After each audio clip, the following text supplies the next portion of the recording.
Salut tout le monde, petite vidéo Aneta 8 aujourd'hui. Alors vidéo improvisée, hein, c'est vraiment pas une vidéo je dirais habituelle, mais c'est juste pour vous parler un petit peu du ventilateur, c'est-à-dire ce ventilateur là, qui se trouve normalement sur l'Aneta 8 au niveau de l'extrudeur qui se trouve sur le côté. Alors moi j'ai inversé, hein, puisque ici j'ai un extrudeur en Bowden, donc le ventilateur qui est à l'avant normalement est sur le côté, et le ventilateur qui est sur le côté normalement est à l'avant.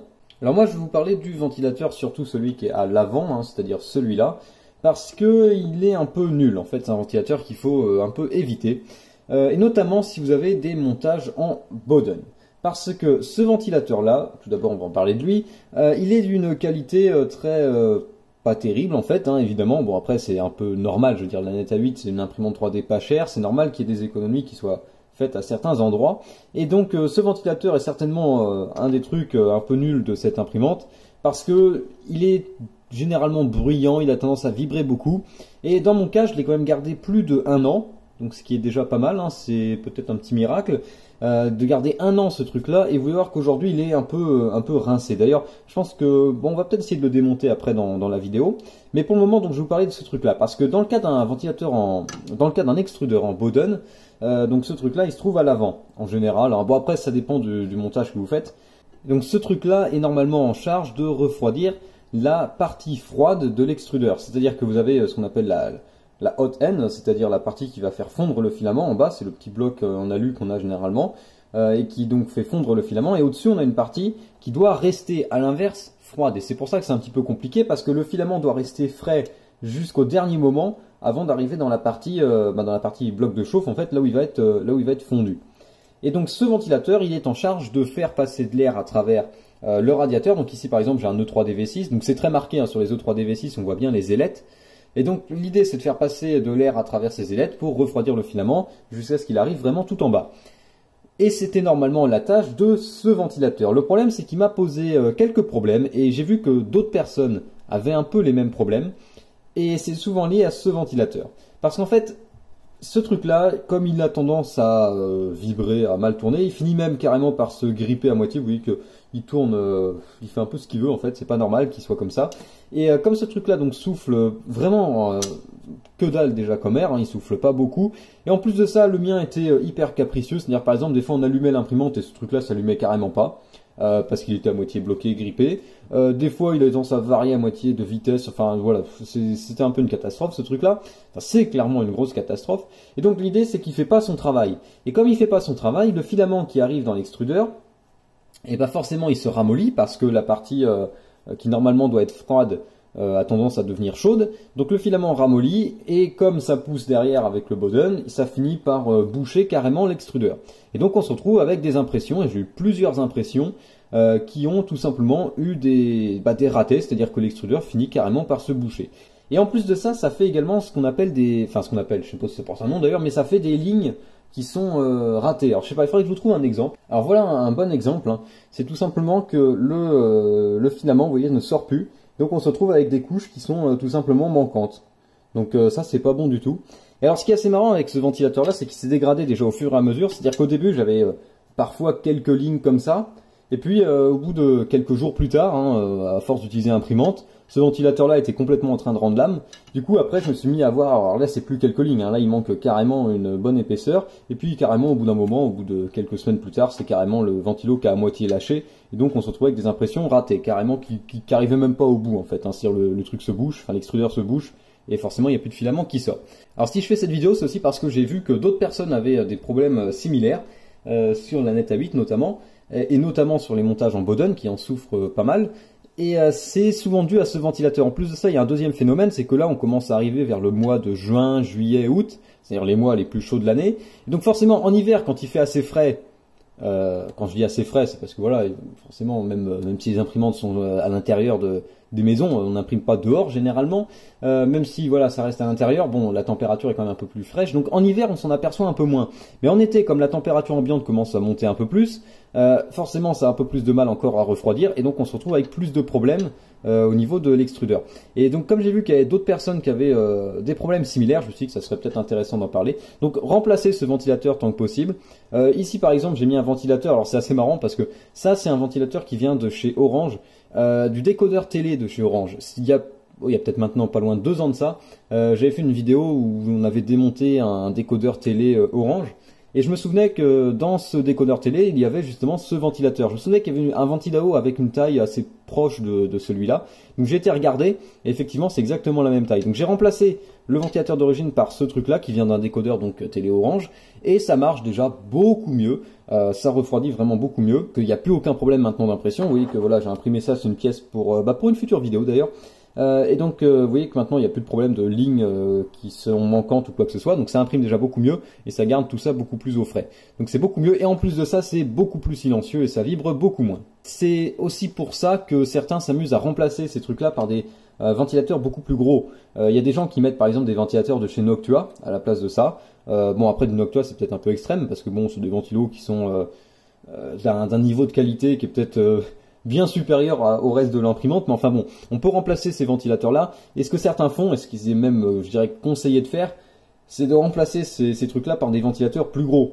Ça, c'est du 40 mm, on peut éventuellement y mettre un ventilateur bien plus gros, et gagner surtout en flux d'air, et donc en refroidissement.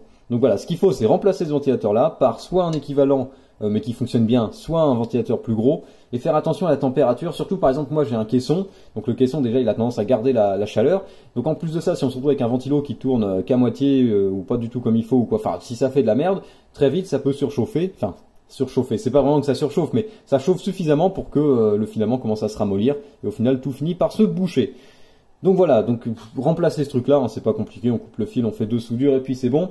Et puis voilà, surtout qu'on peut en trouver des ventilos comme ça. Par exemple le mien donc vient du décodeur télé Orange et c'est vrai qu'il est quand même vachement beaucoup plus silencieux. Hein. Je sais pas si c'était bien dit, mais le ventilateur de chez Orange, même s'il n'est pas à mon avis extraordinaire, il est déjà beaucoup mieux que ce truc là. Voilà, donc si vous avez des impressions avec un Bowden et que vous vous retrouvez avec ce genre de problème ou avec carrément des impressions qui sont arrêtées parce que le filament ne sort même plus, parce que l'extrudeur est complètement bouché, eh bien enquêtez du côté du ventilateur, parce que des fois on s'en rend pas trop compte, mais c'est simplement un petit ventilo qui peut foutre le bordel. Donc maintenant on va essayer de démonter un peu ce truc là, parce que les ventilateurs ça se démonte, on va voir un peu quelle tête ça a là-dedans, est-ce qu'il y a des paliers, etc. Et pourquoi est-ce que ce truc là est aussi grippé, parce que bon, c'est quand même pas un ventilateur qui est si vieux que ça, alors je sais bien qu'il est d'une qualité pas terrible, mais enfin il est quand même pas si vieux que ça, et puis il n'a pas non plus fonctionné pendant tant de temps que ça, donc on va jeter un oeil là-dessus. Donc voilà notre ventilateur coupable. Donc on va le démonter. Alors je sais même pas si j'avais déjà démonté un ventilo sur la chaîne. Enfin en tout cas, sachez que les ventilateurs ça se démonte, hein. On peut retirer les pales pour les nettoyer par exemple. Alors c'est pas conseillé vraiment de les démonter, mais enfin ça peut se faire. On peut même sauver des ventilateurs comme ça. Par exemple des ventilateurs qui ont pas mal d'années. Généralement bon ils commencent à manquer un peu d'huile, etc. Donc c'est pour ça qu'ils peuvent être bruyants et vibrer un peu. Et des fois il suffit simplement de remettre un peu d'huile et ça repart même étonnamment bien. Bon pour ce ventilateur là j'ai pas beaucoup d'espoir parce que déjà il est pas si vieux que ça.